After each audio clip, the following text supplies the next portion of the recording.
Welcome to the marvelous land of Oz.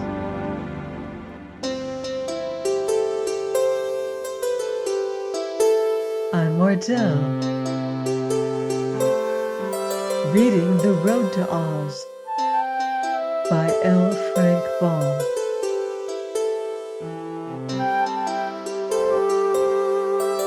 Chapter 6, The City of Beasts.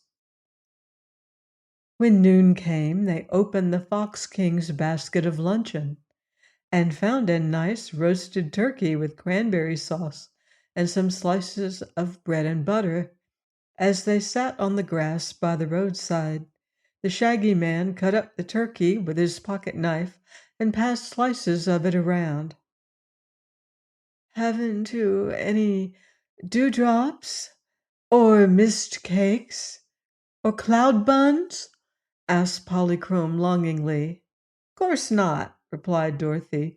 "We eat solid things down here on the earth, but there's a bottle of cold tea. Try some, won't you?"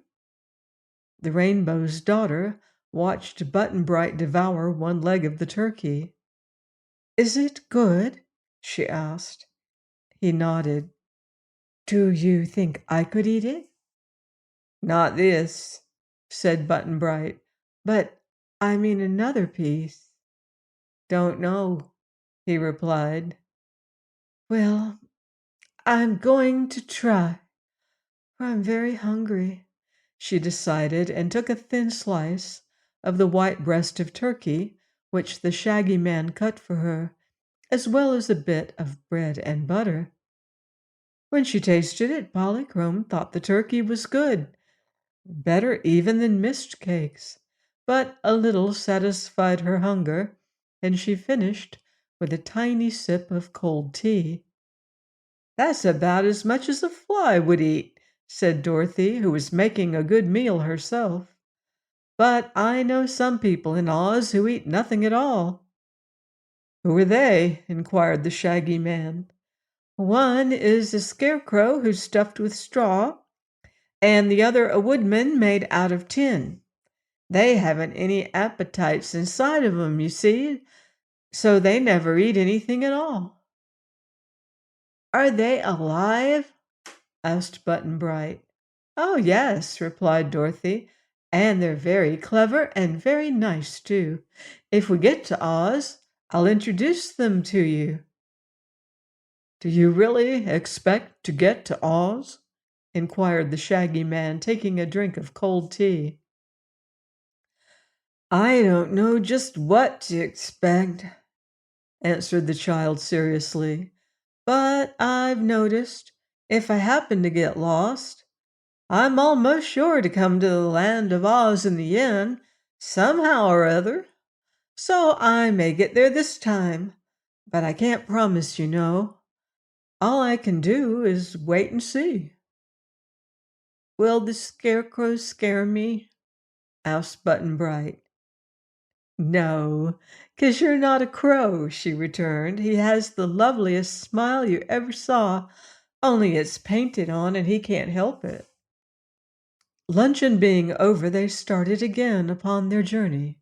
The Shaggy Man, Dorothy, and Button-Bright walking soberly along side by side, and the Rainbow's Daughter dancing merrily before them. Sometimes she darted along the road so swiftly that she was nearly out of sight. Then she came tripping back to greet them with her silvery laughter. But once she came back more sedately to say, "There's a city a little way off." "I expected that," returned Dorothy, "for the Fox people warned us that there was one on this road. It's filled with stupid beasts of some sort, but we mustn't be afraid of 'em, 'cause they won't hurt us." "All right," said Button-Bright, but Polychrome didn't know whether it was all right or not. "It's a big city," she said, "and the road runs straight through it." "Never mind," said the Shaggy Man. "As long as I carry the love magnet, every living thing will love me. And you may be sure I shan't allow any of my friends to be harmed in any way." This comforted them somewhat, and they moved on again. Pretty soon they came to a signpost that read, "Half a mile to Dunkerton." "Oh," said the Shaggy Man, "if they're donkeys, we've nothing to fear at all." "They may kick," said Dorothy doubtfully. "Then we will cut some switches and make them behave," he replied. And at the first tree he cut himself a long slender switch from one of the branches, and shorter switches for the others. "Don't be afraid to order the beasts around," he said. "They're used to it." Before long the road brought them to the gates of the city. There was a high wall all around, which had been whitewashed, and the gate just before our travelers was a mere opening in the wall, with no bars across it. No towers or steeples or domes showed above the enclosure, nor was any living thing to be seen as our friends drew near. Suddenly, as they were about to boldly enter through the opening, there arose a harsh clamor of sound that swelled and echoed on every side until they were nearly deafened by the racket and had to put their fingers to their ears to keep the noise out. It was like the firing of many cannons, only there were no cannon balls or other missiles to be seen.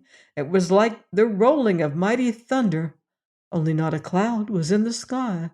It was like the roar of countless breakers on a rugged seashore, only there was no sea or other water anywhere about.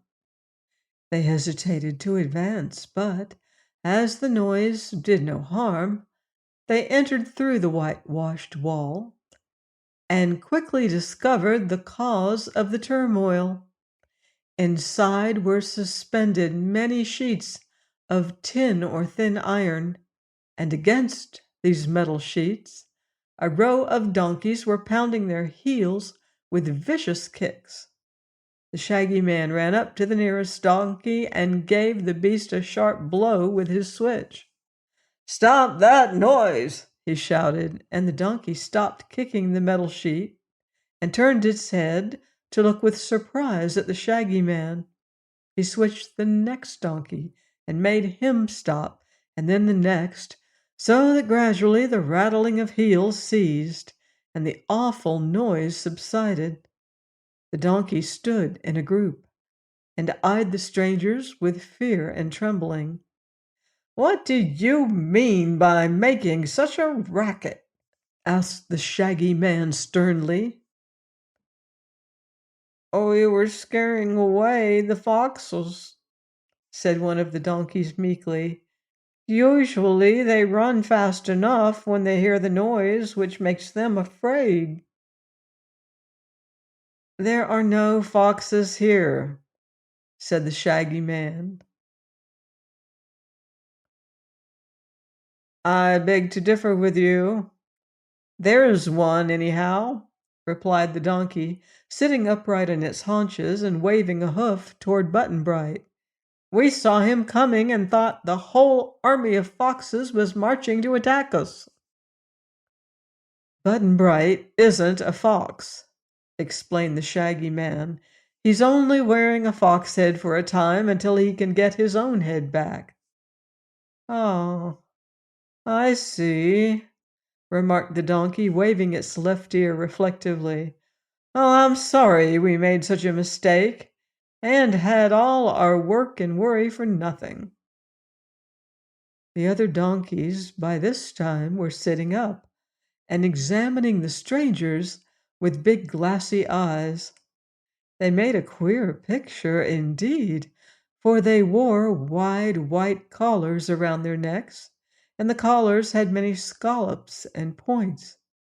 The gentlemen donkeys wore high pointed caps set between their great ears, and the lady donkeys wore sunbonnets with holes cut in the top for the ears to stick through. But they had no other clothing except their hairy skins, although many wore gold and silver bangles on their front wrists and bands of different metals on their rear ankles. When they were kicking, they had braced themselves with their front legs, but now they all stood or sat upright on their hind legs and used their front ones as arms. Having no fingers or hands, the beasts were rather clumsy, as you may guess. But Dorothy was surprised to observe how many things they could do with their stiff, heavy hoofs. Some of the donkeys were white, some were brown or gray or black or spotted, but their hair was sleek and smooth, and their broad collars and caps gave them a neat, if whimsical, appearance. "This is a nice way to welcome visitors, I must say," remarked the Shaggy Man in a reproachful tone. "Oh, we did not mean to be impolite," replied a gray donkey, which had not spoken before. "But you were not expected, nor did you send in your visiting cards, as it is proper to do." "Oh, there is some truth in that," admitted the Shaggy Man, "but now you are informed that we are important and distinguished travelers, I trust you will accord us proper consideration." These big words delighted the donkeys and made them bow to the Shaggy Man with great respect. Said the gray one, "You shall be taken before his great and glorious majesty, King Kickabre, who will greet you as becomes your exalted stations."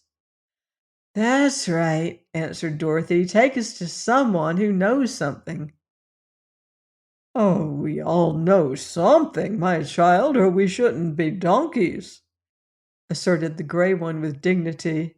"The word donkey means clever, you know." "I didn't know it," she replied. "I thought it meant stupid." "Not at all, my child. If you will look in the Encyclopedia Donkerina, you will find I'm correct.